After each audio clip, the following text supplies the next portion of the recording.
Hello hi നമസ്കാരം. അപ്പോൾ ഞങ്ങളിതാ പറശ്ശിനിക്കടവിൽ ക്ഷേത്രത്തിലൊന്ന് വന്നതാണ് കേട്ടോ.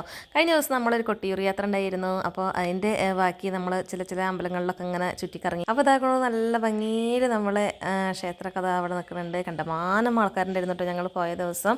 പിന്നെ എന്താ ഇവിടെ ഈ അമ്പലത്തിൻ്റെ പ്രത്യേകത എന്ന് പറഞ്ഞു കഴിഞ്ഞാൽ ഇഷ്ടം പോലെ ഇതുപോലെ നായ്ക്കൾ ഇങ്ങനെ നടക്കുന്നത് കാണാം കേട്ടോ. ഭയങ്കര ഹാപ്പി ആയിട്ടുള്ള നായ്ക്കളായിരിക്കും അവിടെ. എല്ലാവരായിട്ടും നല്ല ഇണങ്ങണതായിരുന്നേ. പിന്നെ നമ്മളവിടുത്തെ സ്പെഷ്യലായിട്ടുള്ള പയറ് തേങ്ങാപ്പൂളും ഒക്കെ കഴിച്ചിട്ടോ. ചായയും ഒരു പാൽ ചായയൊക്കെ കൂട്ടി കഴിച്ചതിന് ശേഷം ഞങ്ങളൊന്ന് കാറ്റ് കൊള്ളാനൊക്കെ ഒന്ന് ഇറങ്ങിയിട്ടോ. ആ സമയം കൊണ്ട് തന്നെ എന്താക്കണം ഭക്ഷണത്തിനുള്ള വരിയാണ് എടുത്ത് ഇതിൽ കുത്തിത്തിരക്കി നിൽക്കുക എന്ന് പറഞ്ഞാൽ ഭയങ്കര റിസ്ക്കുള്ള ഒരു കാര്യം പോലെ തന്നെയാണ് കേട്ടോ എനിക്ക് തോന്നിയത്. എന്തായാലും ഞാനും അവിടെ ഒരു സ്ഥാനം ഉറപ്പിച്ചിട്ടുണ്ട്. ഇനി അങ്ങോട്ട് പോകും തന്നെ ചോറ് കഴിക്കാൻ. അപ്പോൾ പിന്നെ അന്നദാനത്തിനുള്ള വരി എന്ന് പറഞ്ഞത് ഭയങ്കര വരി തന്നെ ആയിരുന്നു കേട്ടോ. അപ്പോൾ അതാ ഇനി ഇങ്ങനെ പോട്ടെ പോയി വരി മുകളിലെത്തിയിട്ടോ. അപ്പോൾ ഇനി അതായത് ഈ പ്ലേറ്റൊക്കെ കണ്ടപ്പോൾ ഉണ്ടല്ലോ എന്തൊരു സന്തോഷം എന്നറിയോ. അത്രയും സമയം നമ്മൾ നിന്നത് ഒരു പാത്രം ചോറിന് വേണ്ടിയിട്ടല്ലേ.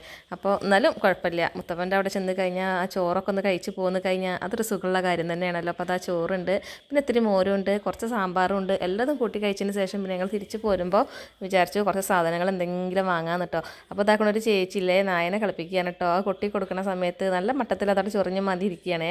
പിന്നെ അതാ ഓരോ സാധനങ്ങളൊക്കെ അങ്ങനെ നോക്കിയും കണ്ടുകൊണ്ട് കണ്ടമാനം കച്ചവടക്കാരുണ്ട് കേട്ടോ. നല്ല രസമുണ്ടായിരുന്നു കേട്ടോ. നല്ല കുപ്പിവെള്ളം കാര്യങ്ങളൊക്കെ ആയിട്ട് നല്ല അടിപൊളി സാധനങ്ങൾ. ഞാൻ എന്തായാലും കുട്ടികൾക്ക് കുറച്ച് സാധനങ്ങളൊക്കെ വാങ്ങിയതിന് ശേഷം പിന്നെ ഇതാ ഞങ്ങൾ വീട്ടിലേക്ക് തിരിക്കുകയാണ് കേട്ടോ. അതിൽ ചിന്നുവിൻ്റെ ഫേവറേറ്റ് ആണ് കേട്ടോ ഈ മയിൽപ്പീലി.